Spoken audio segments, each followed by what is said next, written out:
That ceiling keeping you stuck on YouTube, your brain may have built it. The good news is, if your brain built it, you can break it.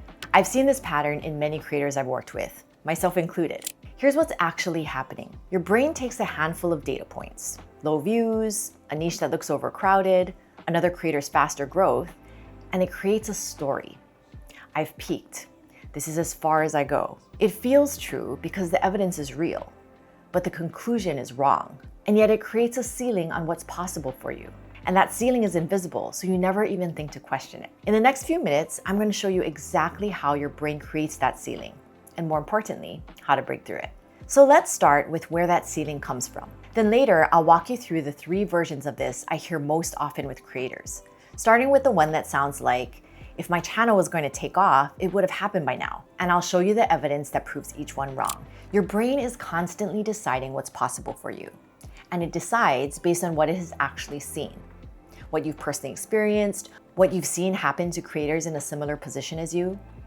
That becomes a ceiling, not a real ceiling, but your brain treats it like one. I call it your possibility ceiling, the upper limit of what currently feels possible to you. This isn't unique to you or to creating. It shows up anywhere people are judging what's possible. Here's one of my favorite examples. For years, the fastest mile anyone had run was just over 4 minutes. That world record sat untouched for almost a decade, about 2 seconds short of breaking 4 minutes. In fact, many believed it was physically impossible to break that record. Then one day in 1954, Roger Bannister ran it in 3 minutes and 59.4 seconds. And here's the crazy part. 46 days later, someone else did it. A year after that, 3 runners broke a 4-minute mile in the same race. Now, nothing about the human body had changed. What changed was now there was evidence that it was possible. Here's why that matters for your channel. A ceiling doesn't just sit above you. It runs on a loop, and it has 5 steps. This is the limited evidence loop.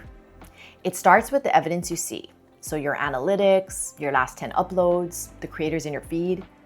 From that, your brain settles on what feels possible. What feels possible shapes the choices you make, the goals you set, the risks you take, how long you stay with something before deciding it doesn't work. Those choices then produce results, and those results become more of the same evidence feeding straight back into the top of the loop. It's a closed circle. Nothing gets in that didn't already come out, which is why working harder inside the loop rarely moves it. You're just producing the same evidence faster and reinforcing the same beliefs. So what opens it? New evidence. Something credible that contradicts the old. And that's where the second loop starts, the ceiling raising loop. New evidence changes what feels possible. When more feels possible, you try something you wouldn't have tried. And when you try something new, different results become possible. And those results become new evidence of your own, which is the strongest kind because now you're not borrowing someone else's proof. Same 5 steps, the only thing that changed was what went into it. Notice that you didn't have to force yourself to believe something you don't believe. That's why most positive thinking advice doesn't work. Your brain isn't going to abandon a conclusion it built from real data just because you said something encouraging. It updates when the data updates. Your evidence isn't false, it's just incomplete, and you've been treating it like the whole story. So let's look at the 3 places creators build these ceilings and some real evidence that challenges the assumptions behind each one. Ceiling 1. If my channel was going to take off, it would have happened by now. You've been at this for 2 years. You've published 100 videos. You've watched the same plateau hold for 8 months. Your brain took your own track record and extended it forward into your future. But a timeline tells you what has happened. It doesn't tell you what can happen. One example of this that we all know of is Jimmy Donaldson, also known as Mr. Beast. He started uploading videos on YouTube in 2012 when he was just 13. Minecraft videos, Call of Duty commentary, videos where he guessed how much money other YouTubers made. He did that for 5 years, and for most of that time, almost nothing landed. Then in January 2017, he posted a video of himself counting out loud to 100,000. It took him an entire day. That video has around 30 million views, and it's the one that changed everything for him. Here's the part most people don't know. He actually made that video a year earlier, but only counting to 10,000. It didn't perform very well, but he didn't drop the idea. He made it bigger. That's what those 5 quiet years were about for him. Not waiting, but running experiments, watching what happened, and changing what he created because of it. What's happened so far tells you what this version of your channel produced. It doesn't tell you what's possible for the next version. By the way, if understanding the internal patterns behind how you grow, create, and show up on YouTube is useful for you, subscribe. Ceiling 2. My niche is saturated, so this is probably as big as I can get. You search your topic and there are hundreds of channels covering them. The main questions have been answered. The obvious videos have been made, more than once, by people with more subscribers than you. And your numbers have been flat for months. So you put those two things together and it feels like the most reasonable explanation. It's all been covered. Anything I make now is just one more version of something that already exists. Now notice the word doing the heavy lifting in that sentence. It's not saturated, it's so. Your niche is saturated, so this is as big as you can get. How does that actually happen? How does another channel existing put a limit on yours?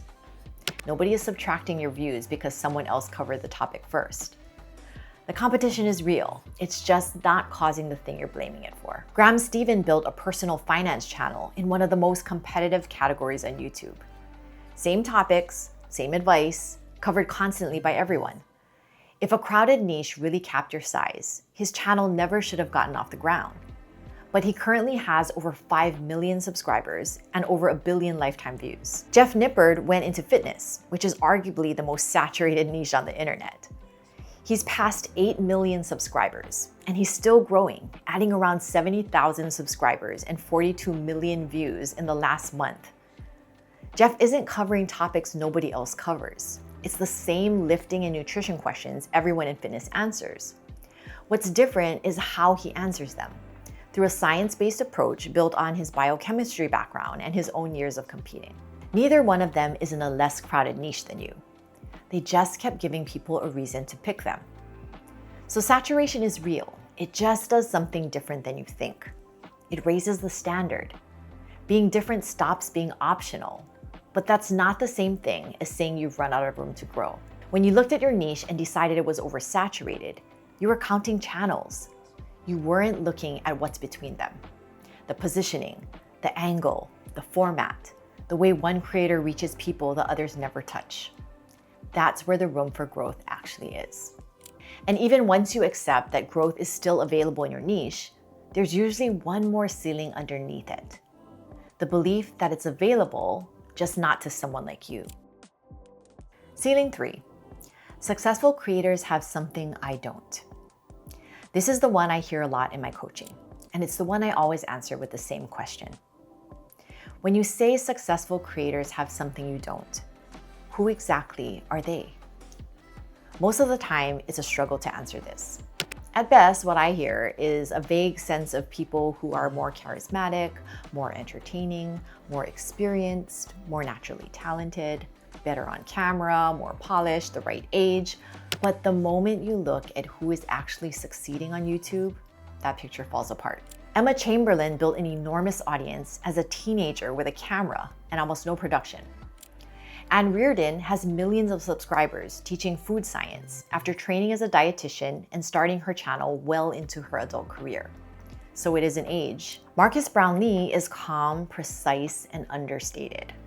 IShowSpeed, on the other hand, is loud, unpredictable, and reacts to whatever happens in real time. So it isn't personality or energy level. Daily Dose of Internet is a faceless channel, and you could sit next to that creator on a plane and never know. Dr. Mike's entire channel is built around his face, his credentials, and his presence. So it isn't visibility. Sam Sulek posts long, raw, minimally edited footage from his car in the gym. Cleo Abram makes research-heavy explainers with scripting, field production, and animation. So it isn't a production standard. Dad How Do I is one man in a garage teaching people simple life skills like how to tie a tie. Kurt's Gazette is an entire team of researchers, illustrators, and animators producing complex educational content. So it isn't format or team size either. Put those 10 people in the same room, and there's no shared profile. No shared age, personality, format, production level, or starting point. And I'm not going to claim they have nothing in common. Most of them are persistent. Most of them pay close attention to what their audience responds to. Most of them probably change their approach more than once. But there is no single type of person and no single type of content that owns success on YouTube. There is no one thing. What your brain did was take an enormously varied group of people and compress it down into one imaginary creator. Then it measured you against that imaginary creator and concluded you don't have what they have.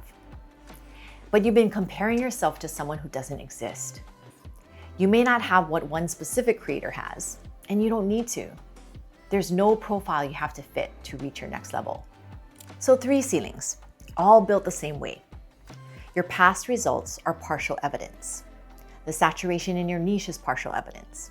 The creators you happen to notice are partial evidence. None of it is false, but all of it is incomplete. Now, this isn't the part where I'm going to tell you that anything is possible if you want it badly enough. Some limits are real. What I'm saying is more specific than that, and I think more useful. Your evidence gets to tell you what happened so far. It doesn't get to tell you what happens next. And when you look at the evidence of what you've actually seen, chances are it's a relatively small sample, often collected by accident from maybe one angle.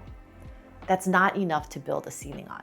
So the next time you catch yourself deciding something isn't possible, slow down and ask yourself these questions. What have you decided isn't possible for your channel? What evidence led you to believe that? Is that the whole picture or one part of it? And what evidence pointing the other way have you not even looked at? And that last question matters most because that's how you move from the limited evidence loop into the ceiling raising loop. And if you want to actually write it down somewhere, drop it in the comments. Name the thing you believe isn't possible for your channel. It's harder to treat belief as a fact once you've written it down. Maybe the limits you've accepted aren't your limits. Maybe they're just the limits of the evidence you've been looking at, which is exactly why the ceiling can move. You don't break through by pushing harder against it. You break through by finding new evidence, letting it change what you're willing to try, and finding out what's possible for your channel when you stop building it under a ceiling that was never really there. If something in you reacted to that 3rd ceiling, the belief that you're not the kind of person who succeeds here, there's a specific version of it. For a lot of creators, it shows up as thinking they need to be louder, more charismatic, or more extroverted to succeed on YouTube. I broke down the 5 lies that keep introverted creators stuck in this video. Watch it next.